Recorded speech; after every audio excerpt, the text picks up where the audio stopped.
Pakita ko nga pala sa inyo ito yung binili namin yung nakaraang pa Mother's Day namin. Akala namin mamamatay na siya.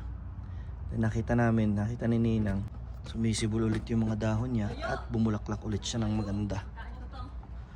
Tapos ito naman yung kamatis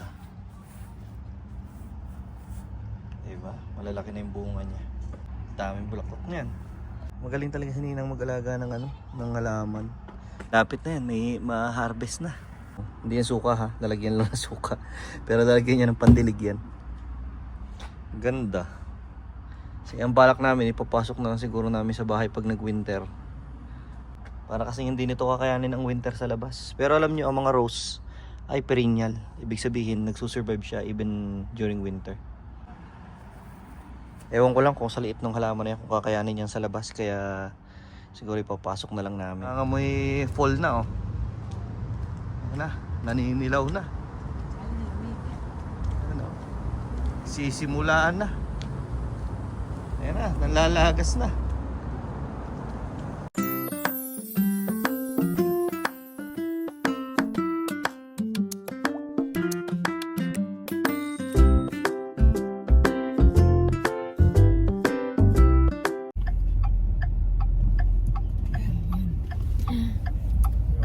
Chinook right now. Meet up natin si Edwin. Hindi ko lang alam kung sino yung kasama niya. So si Edwin Yumul, Dre's Canada Vlog. Siya nga pala yung ating nagproseso ng ating mortgage. So under ni Jillian Cortez ng Quantum Mortgage pangalan nila ng company nila. So yun, kahapon ba yun? Kailan ba yun na-receive natin yung balita na kahapon ito na isang araw. Congratulations nga daw kasi ay ano mo tawag doon sa email na yun? Approve yung magpapautang. So, may magpapautang na sa amin. So nung isang araw may na-receive kaming email na approve na nga daw yung aming mortgage, kumbaga. And today yung day kailan i-discuss ni Edwin Tsaka magpirmahan. at magpirmahan kami tungkol doon. So yun, hopefully kung magtuloy-tuloy at walang maging aberya, yung bahay na nagustuhan namin is under conditional sa mga oras na to. And hanggang Tuesday, Yeah. Tapos na yung inspection. Yeah, tapos so na yung far, inspection. So far okay everything naman. is good. Good naman. Meron lang kaming mga kailangang ibigay na condition dun sa seller. Oo. Kasi may mga ilang minor na kailangan. Minor na nire-request namin or condition namin. Yeah. Bago namin i-finalize talaga yung bahay. Bago i-waive Oo. yung conditional So, ayun, kapag yun ay naayos na, na-settled na, bale ang mangyayari daw is yun na, maghihintay na lang tayo basically ng possession date. ng possession date, which is supposed to be sa In 3 weeks time. In 3 weeks time. so yung possession date after ng conditional in 3 weeks time, yun Dalmatian yung kotse. possession date namin sa bahay. Oh, in 3 weeks time. Actually, sabi ng realtor namin, medyo ang bilis nitong mga naging timeline ng pagproseso. Kasi usually daw, normally, ang pagprocess ng mortgage, dun parang galing sa lender yung magpapautang is 7 to 9 days. Pero, yun sa amin, na-process agad in 2 days. Kasi magiging mabilis dahil kami naman kasi ang mga documents namin ay Naka-compile ready. Kumbaga lahat ready na. Yeah. Yun ang mga yun ang mga magpapatagal kasi sabi niya minsan kahit sabihin namin ito yung mga documents, umaabot pa ka ng 5 days bago ipasa nung So una mabilis talaga kasi biglaan naman yan. Biglaan naman nga kasi talaga to Although biglaan kahit talaga. medyo biglaan siya, we had enough time naman para makapaningin ng maraming bahay. Madami-dami rin naman yung natingnan natingnan natin. natin. Madami-dami rin May may mga nagustuhan kami, kaso yung iba kasi, marami kasi kaming kino-consider. Although hindi mo naman talaga makukuha sa isang property lahat ng gusto mo. Ang unang-una sa kinonsider namin is yung school na malapit sa bahay. Kasi nga may bata, may elementary kami. Maraming kung tutusin, Factors. maraming maganda. Kaya lang, isa sa mga priority namin talaga is school. Kasi Malapit sa school. sa panahon ngayon ba naman na maliliit pa yung bata, Oo, mahaba-haba pa yung pa. time nila na magi-school. So, kung makakahanap kami ng hindi man kalapitan sa school pero madali ang access papunta sa school, magbe-benefit Pwede na. kami dun Oo. Malaki Kasi ang ngayon, magbe-benefit namin. ang trabaho ko mahogany. Tapos ang hatid ko ng bata Southwood, tapos babiyahe ako ng napakalayo. So it takes time. Maaga kami lahat umaalis. Tapos So dito, kung magiging okay ang lahat, ang catchment nila, ang designated na mga papasukan nila is just 5 minutes galing sa bahay. Tapos yung trabaho ni Joyce ay 8 minutes away. 8 minutes din, 8 minutes galing sa bahay. So Napaka-alwan. napaka-alwan kung tutusin. Yan. At saka gusto rin namin yung Yung neighborhood. neighborhood. Yung nakita namin. Tahimik at saka Tahimik siya. maganda yung area, maganda yung gusto lugar.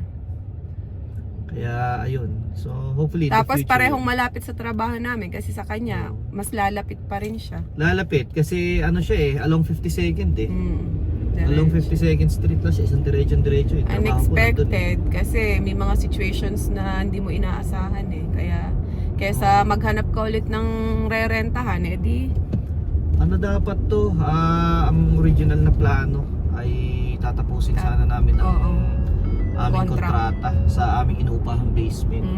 Pero yun nga, may mga pangyayari na hindi Hindi inaasahan at kinailangan naming humanap ng lilipatan. Now instead na humanap kami ng rerentahan na naman, naisip na namin na baka ito na yung sign na ito na yung tamang time para kumuha na kami ng bahay. Dahil since nakaplano na rin naman, yan. At meron na kaming pre-approval talaga.